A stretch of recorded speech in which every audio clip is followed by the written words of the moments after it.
Split Tube Media and the Cinesthesia podcast present a special daily October podcast. Help to the king.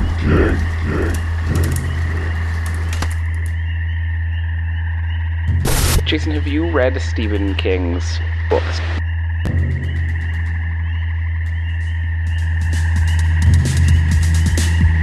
Have you read Stephen King's books?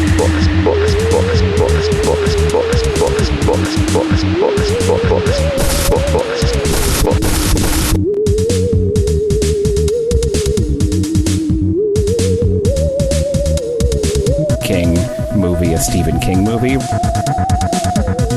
King movie, a Stephen King movie. King movie, a Stephen King movie. I have done my best to scare the shit out of you guys.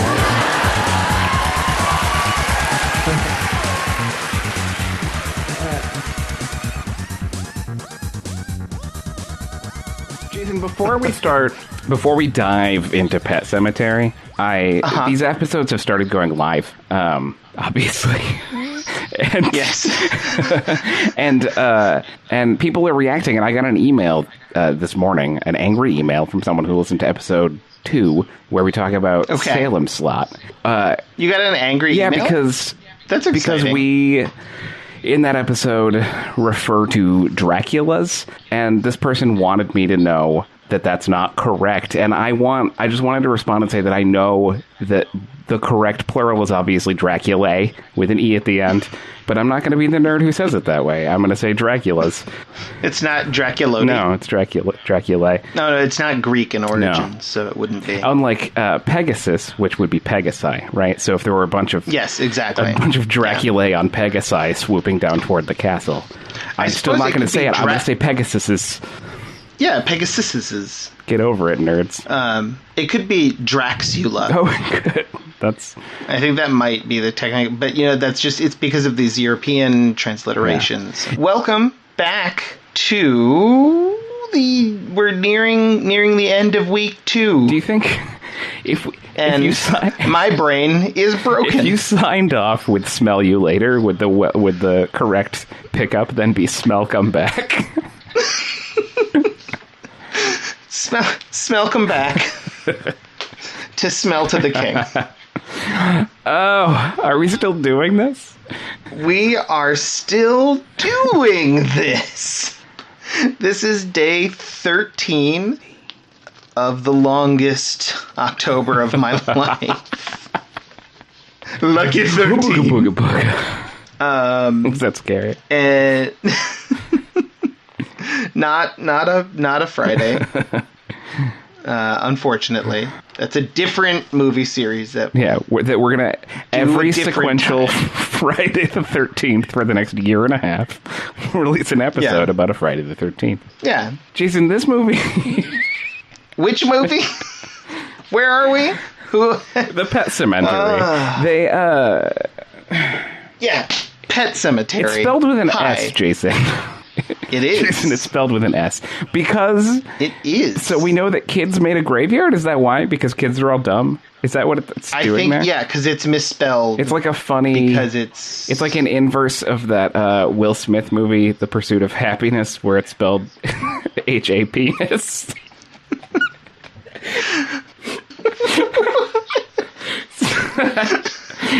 Sorry, that's so immature. I thought it was way funnier than anyone else will.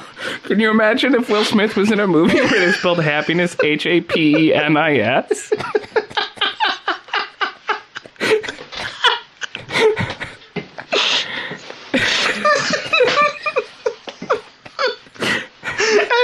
I'm laughing more because I'm imagining him going on like morning talk shows and talking really seriously about his new film. He's like, it's an important story about a man who loses everything and then finds it in happiness.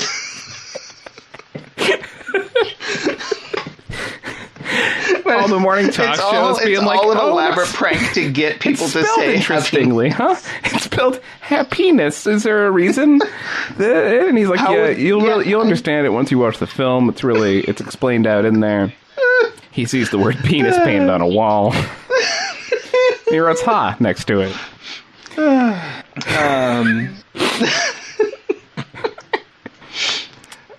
Okay.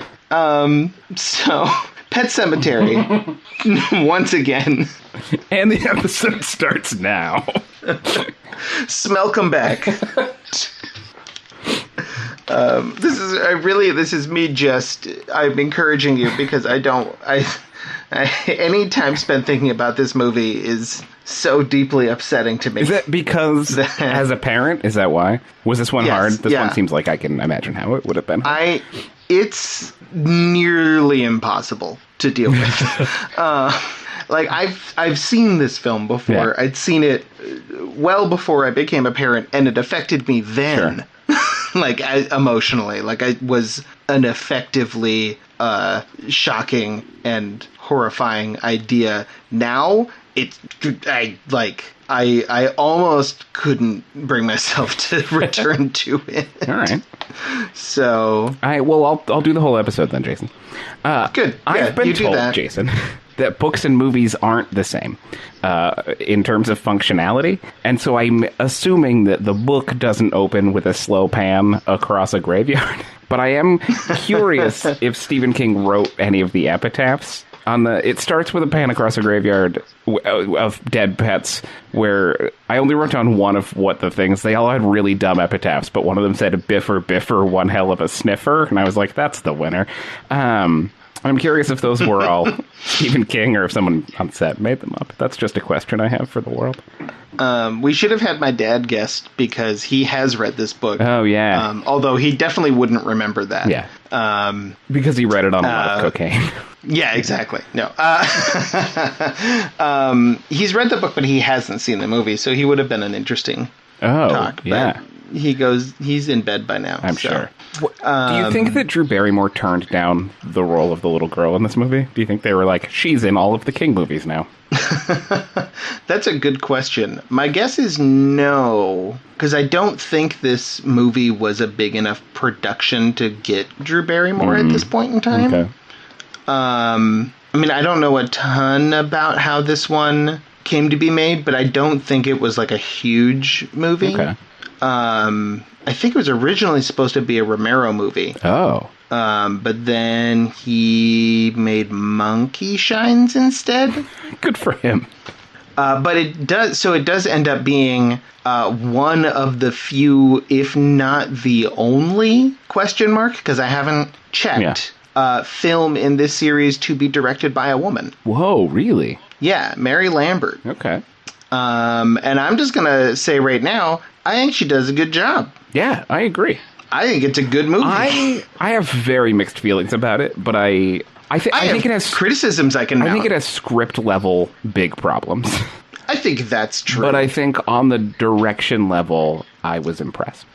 I also think that for me, a big part of that was Fred Gwynne, who is a hero.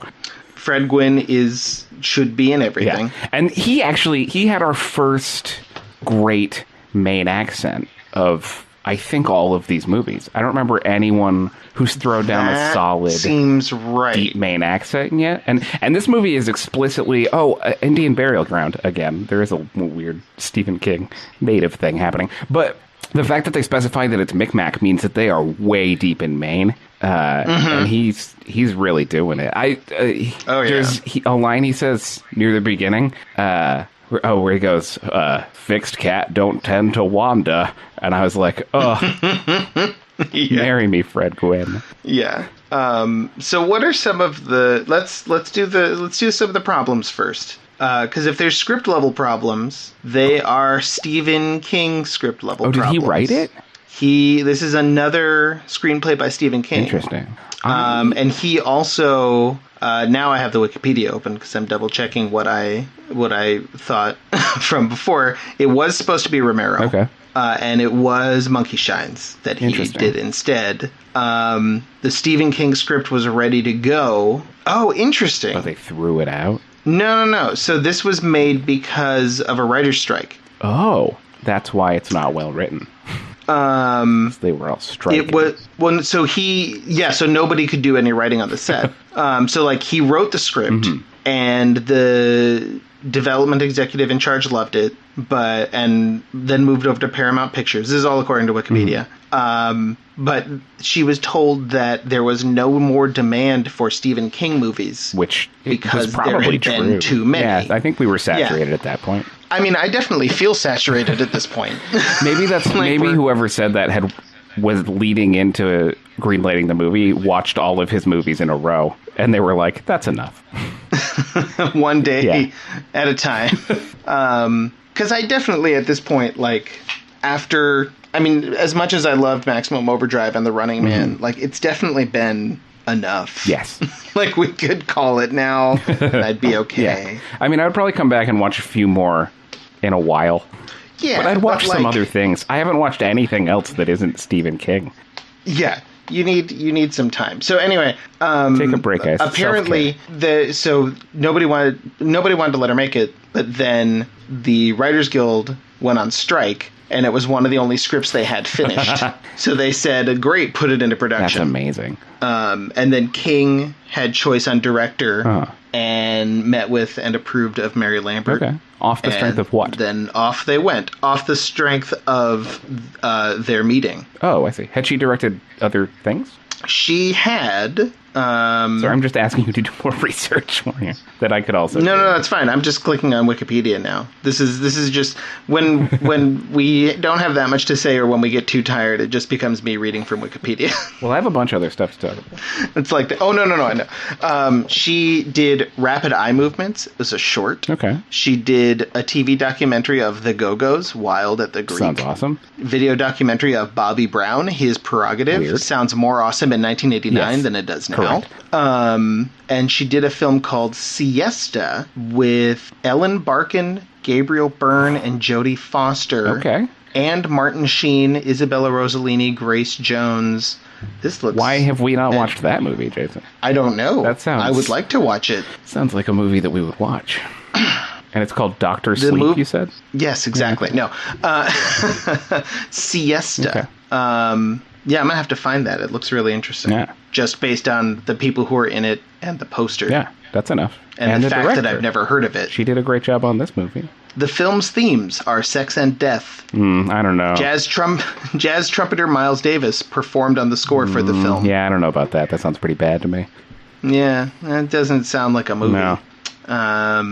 Anyway, so Mary Lambert, I guess on the strength of that movie and her other work, was the studio's first pick, and then King was like, yeah, let's do it, and then she made this movie, and now here's the movie. Here it is. What were some of the script level problems? Well, here's the ending, I feel like, is... the path to get there I thought was fine, but and maybe this is just a 2019 the world has changed thing, but if I were tasked with remaking, have they remade this movie yet? They just remade it. If I 2 years ago were the one tasked with remaking this movie, I would change the pacing hugely. I have two separate pitches, Jason, for how I would do it, and they're very similar. Both of them have us. The place that you're at 70 minutes into this movie is where I would want to be 20 minutes into the movie. It's such a long path to having a child die and be resurrected. Mm-hmm. Which is what the movie's about. Oh, sorry. Which is what the movie's about. No, that wasn't a correct. I was just adding that on, tacking it on. It is what the movie's about, but it doesn't happen until near the end, and you basically know it's going to happen the whole movie. And so it feels like, it's like his cat dies and the cat comes back to life, and then you're like, okay, so when is this kid going to die? And then I thought the older kid was going to die, but then the younger kid died. That was a surprise-ish. Yeah. But and then, it's sort of like you wait for him to bury the kid, and it's everything that happens is nice, but it's all... For me, I just want... You know me, I used to speed up pop songs to listen to them. And I want it to happen... I want the kid to come back 20 to 25 minutes in. And then, for me, and this is partially because of Fred Gwynn, for me, the best version of the movie is... The father buries the cat comes back and is shitty, as it is in this movie, but is also very loyal to him, and then the kid dies, and then he brings the kid back, and then the kid kills his wife, and then it brings his wife back, and then it's this sort of obsessed maniacal man with a small army of zombies that love him, and Fred Gwynne has to take care of the problem that he caused. That's my favorite version. Obviously, the more poignant version is if the father has to then deal with all of these. But either way, I would want 3 dead people or 2 dead people and a cat running around. I would also get rid of one of the kids. 25 minutes in there and then have somebody.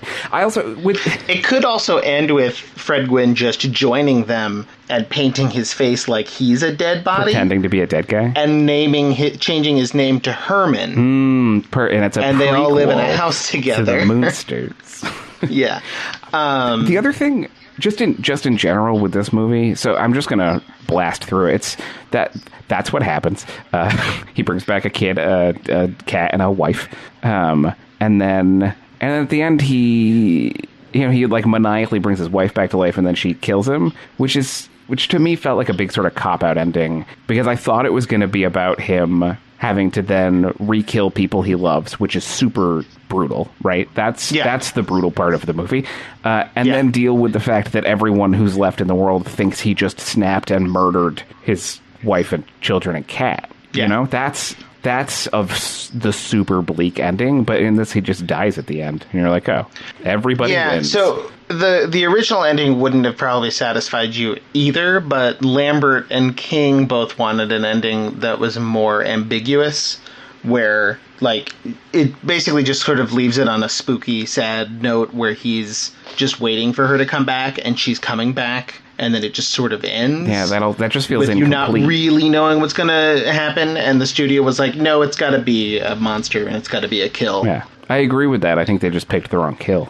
I mean, emotionally speaking, I could see the other one working, only because for me, it is on the one hand, like, absolutely, if the film's about him having to re-kill people that he loves, that is brutal. Yeah. But it's also it's brutal enough to me to have it be about wanting these people to come back so much that the act of violence that he's committing is bringing them back. So you want them to come back so much, and you're so full of hope that it works, and then to have to face up to the fact that it's horrible and it's your fault is brutal enough. Sure. But yeah, for me, I also see what you mean. For me, that would be stronger if they came back as themselves, but in pain, you know? Yeah. But as it is, they come back as just their body imbued with the spirit of some kind of ancient thing. Yeah.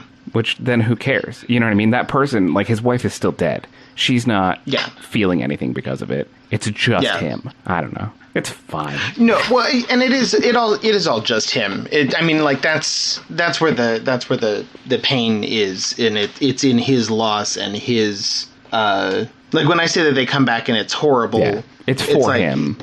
Yeah, but imagine how much more horrible it would be for him if they came back and they were like, "Why did you do this to me?" Yes, I think that's way stronger. Yeah. There's a lot of ways you could definitely make this stronger. I don't think it's a perfect movie. I was more... The first time I saw it, I was shocked that it was as good as it is. And I'm not trying to say it's bad. I'm just trying to say how I would fix it. I enjoyed it the whole time. I think it's beautiful. I thought it was I think in the scope of these King movies, it's definitely on the good end by a shot. But even in general, I felt like it was a solid movie. Yeah, for sure. I do think it is insane and inexcusable for Fred Gwynne to tell this guy about this place where you can bring people back to life or things back to life, knowing that they come back as horrible monsters. Yeah.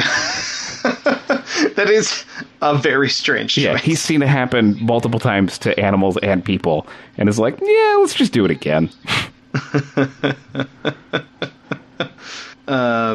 Which is why, at that point in the movie, I was like, oh, this is going to turn into Fred Gwynne having to solve this problem that he caused. Because he for 8 minutes between doing it and dying, he's like, oh, why? You know what I mean? He has a brief, really lovely moment of being like, why would I have done that?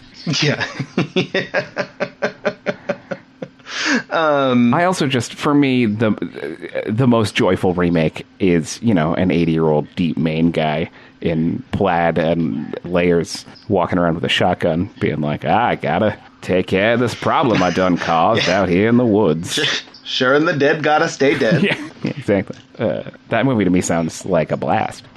It does. I mean, there's definitely there is sort of the weird thing about this movie, though, like to turn it into, I hope, some kind of observation about this movie. Yeah. I'm just having a hard time finding my way into this thing, but it is, and maybe it's partially because, like I said, they couldn't do rewrites on set. Yeah. And the studio definitely wanted something from it that wasn't what Lambert wanted from it exactly. Sure. But it does feel like it is between tones. Yes. In an unfortunate way. And I think that's exemplified by the soundtrack. Sure. So, like, it's a movie, if you're going to make a really effective, poignant movie about a father's grief, and the like metaphysical questions about life and death, yes, I would recommend that the theme song not be by the Ramones.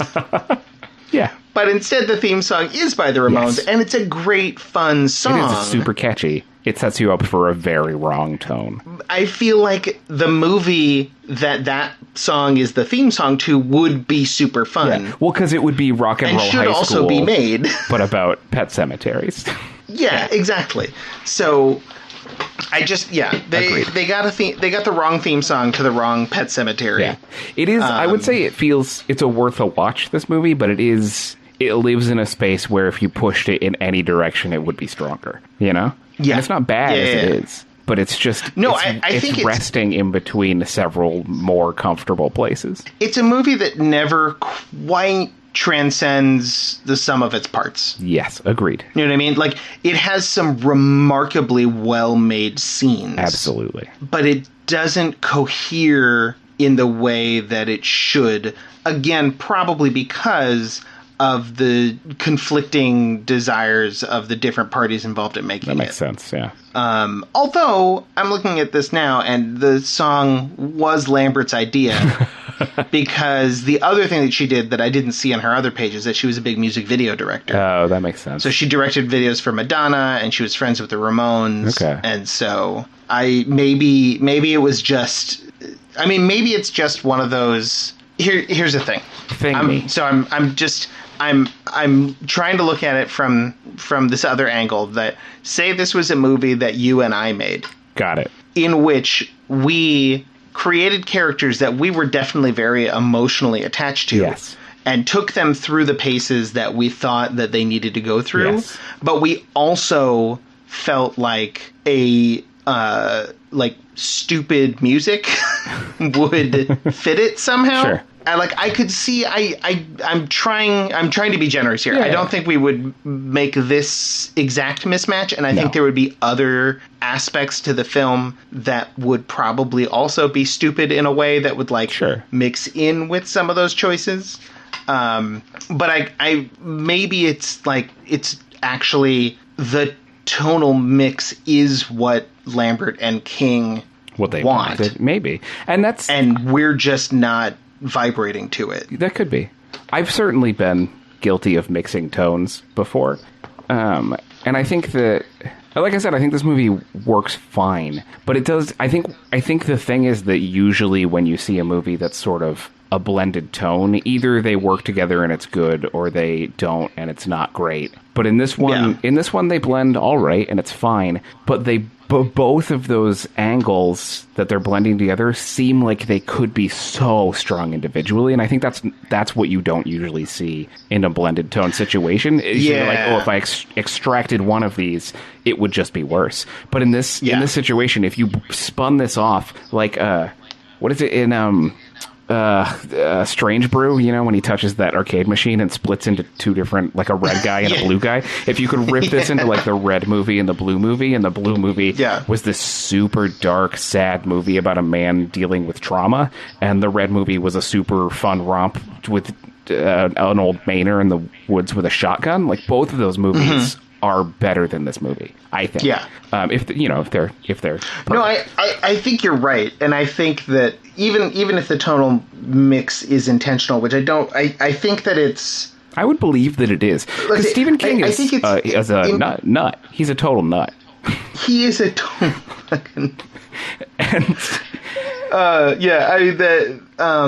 but like even I feel like it's intentional maybe in a way that certainly doesn't come across in the way they want it to. Sure. I don't know. But there's also so at the beginning of the movie, Fred Gwynn's like, there's a lot of traffic on this highway. And then we see one truck drive up and down that highway 15 times. It's always the same red semi, number 666. Every single time. And it switches drivers after the first driver murders a child. But it's one truck constantly. And that's a choice, you know? It is a choice. That says something. I don't know what, but it means something. No, that is a choice. It's also a choice to have the Pet Sematary itself is the set design on that is ornate in a way that can read as kind of tongue-in-cheek. It does feel like a tongue-in-cheek kind of fun space. But it's also the flashback story about the guy coming back from war is so brutal. Yes. Like this movie does really. So I'm kind of maybe reconsidering. It does jump tonally all over the place. Yes. And I think you might be right that I think we would like it better if it chose one and stuck to it, or honestly, if it just raised the contrast a little bit more. Sure. So like kind of commit to the clashing of tones. Yeah. In slightly stronger way, because what it does feel like is they're mixing tones, but they're not totally committing to each one all the time. Yes. Yeah, I agree with that. There's a lot of gray area that is just somewhere between those two tones. And if they were like every scene, every moment, every character choice, every piece of set dressing is either wacky goof time or super sad dad, then you'd be like, great, this movie is very strong. They made two really strong choices. Yeah, like the one place where I feel like the tone mixture works, at least for me, really well, is when the resurrected kid is dressed up like the painting. Yes. Because that shot is so weird and goofy and funny, but in such a way as to make it so fucking creepy. Agreed. And like that's really that perfect space and funny. Where like that the laughter reaction and the reaction mix, that like dread comedy space. Then like that's where it felt like maybe the rest of the film was trying to get sometimes, but there wasn't like a strong enough commitment. Yeah. Like they really commit to some of the dark scenes, but that they don't totally commit to the other stuff. It's just sort of kind of there, but then not really. And it felt like, like a stronger, a more committed choice would have pushed you through. I agree. There's a whole, sorry, I'm just jumping ship right now. There's a whole other thread. No, that's fine. That we haven't even touched, which is that there's a ghost of a dead guy who wants to help everyone because the dad is a doctor who failed to save his life, but like wanted to, and that's enough. So this ghost just... So at first I thought that the older daughter was a psychic, and I was like, ka-ching, a psychic tally. But then he starts appearing to everybody, so I guess she's not, but it's hard to tell. Because she also, I felt like she saw him in a deeper way than everyone else did, so I'm gonna keep that tick in my psychic column. Yeah, I mean, I feel comfortable at this point in time expanding your psychic prediction to include that kind of like borderline psychic supernatural being phenomena. Yeah. Because I think it hits, to me at least, it hits the same... Yes, it plays the same role. Pleasure center, yes. Yeah. Like, whether it's, according to Hoyle ESP, or it is just the existence of a helpful ghost that can appear or not. Like, I'm fine with that sort of covering the same general effect. Yeah. And that ghost, I feel like, is a strong example of the wacky end of this movie not fully committing. Yeah, because he's weird and dumb and never fulfills his weird, dumb potential. He's just kind of there and he's fine. Yeah. But that is a thing that happens that I forgot about until just now in our discussion. Yeah, I had forgotten about that too. Yeah, because it's such a it's not related, it's not part of the movie. It's just a thing that happens.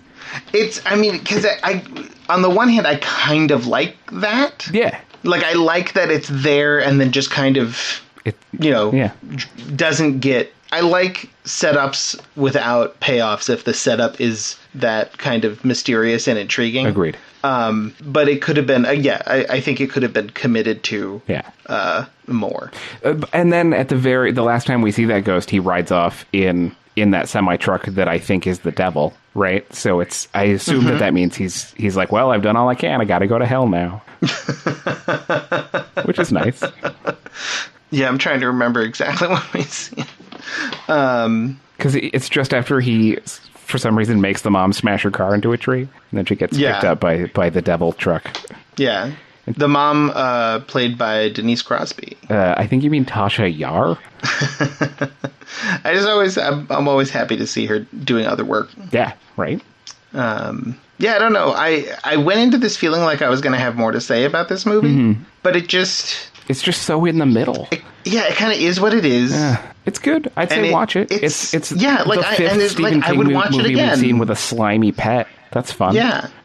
Slimy pets are good. Yeah. I would watch it again, not right this minute, but I'll watch this movie another time when my child is grown. I just but here's the thing, this is a way better movie than Cujo. Oh, but yeah. The visceral reaction I have to them is the same, which is how I can tell it has nothing to do with the movie. It's just about me and the subject matter. Yeah, that's fair. So it's like Cujo, is incompetent garbage, but I was hyperventilating, and this is, for the most part, intelligent, well-done movie, and it's the same reaction. So... I'm excited to put this one behind us and go on to other Stephen King movies where children are in danger. Yeah. Because there's so many. He loves kids and danger. Well, I think it really is. I mean, with somebody like Stephen King who writes so much, it's just going to become he writes the things he feels. Yeah. And the things he feels are pretty standard of I have a family. Yeah. The most horrible thing I can think of is something happening to my family. Yeah. And of course, because it's also Stephen King, as we've discussed in earlier, it's usually the husband's fault. Yeah.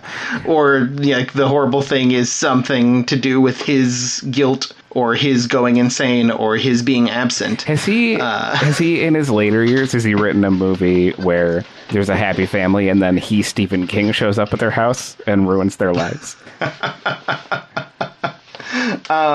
I don't know for sure. Okay. Secret Window might be kind of about that. If he hasn't, can we write one? Yes. Write a novel about Stephen King ruining a family. Hell from the King. Yeah. I think we should do that. Okay, good. All right. Let's get out of here. Let's bury this child of ours in a cemetery where it will return. Okay. As a podcast. As a podcast for your ears, exactly. Okay. We got, it's only 18 more days? 18 more days. 18 more days wouldn't be so bad if it weren't also movies? 20 movies, yeah. Yeah. That's the rough part. And at least 2 of those movies are 4-hour miniseries. Good work, us. Yeah. Good decision making. They're making great choices all over the place. We really can't judge the guy in this movie at all. His decisions were made in out of immediate sadness and grief and desperation. Ours were made just because we're morons. True. We're just dumb people. We're just of dumb. This whole podcast is what Roger Ebert used to call an idiot plot. The plot that only works if everybody involved is a complete idiot. This has been the 13th day of our descent into madness. Join us tomorrow for another fucking movie.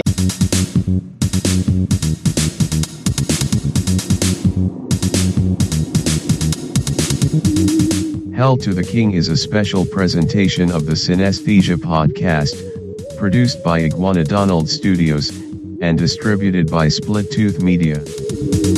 Music by Loyalty Freak. Hell to the King is recorded live before a studio audience of seventh sons born to seventh sons on a night when the moon is full yet not visible to the human eye. Pretzels provided, BYOB.